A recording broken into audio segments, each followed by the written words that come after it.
And reclusive billionaire Humphrey Kariuki, who's until now managed to evade the authorities, was arrested earlier today. He was arrested just soon after the courts released him on an 11 billion shilling cash bail. Well, NTV's Olive Burrows now joins us live from the Muthaiga police station, where the billionaire will be accommodated for the night. Olive. That's right, Sweetie. No sooner had the billionaire taken in the sweet taste of freedom than he walked face first into the long arm of the law. He was arrested, taken to the Parklands police station, then the DCI headquarters for processing before being brought here where we are to the Muthaiga police station, where he'll spend the night before once again finding himself in the dock. Now, when in court, it emerged that he skipped a crucial stage, and that is the stage of processing by the DCI. But he insisted that he's not interested in playing cat and mouse games with the authorities. And therefore, he was instructed within 6 hours of his release to present himself before the DCI for processing.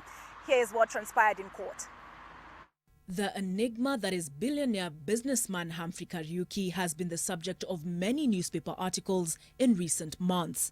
This morning, the man who authorities claimed they turned over mattresses to find came out of quote-unquote hiding to make an appearance in court, insisting he'd been available all the while for the authorities to find. Where does Interpol come into this when a man has flown so many miles to come to submit himself to this court? How does Interpol come in? Do we just drop names? He was available. He was in the country. And they even wrote to them, told them, I'm reading stories in the newspapers that I'm not in the country. You've not even come to my workplace. I am in the country. I don't know why my learned friend is up in arms. He is saying his client was out of the country. All we want is when the decision was made, he was not here. So those are the issues we want to clarify, so that it gives us a holistic view of whether we will concede to the decision to be released on bail or not.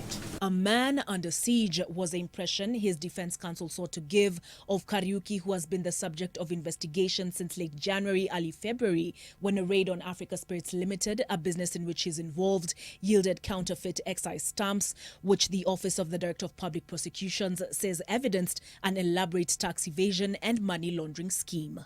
This court date has been a long time coming, ever since the authorities conducted a raid on a business associated with the billionaire businessman. He denies the charges, saying this is an orchestrated witch hunt. But the authorities say he owes 41 billion shillings in back taxes from 2014, he together with his co-accused. The first accused is not even a director of Africa Spirits Limited. It's not even a direct investor in Africa Spirits Limited. Facts they know, facts kept in public record.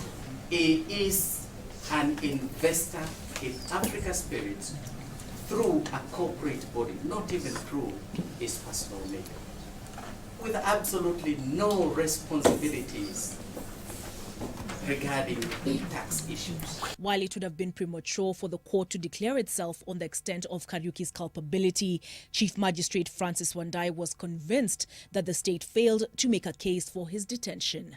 Now, when someone has been applied for summons and then he presents himself to court, and then you curtail his freedom after that, it is totally unfair, and I do not countenance.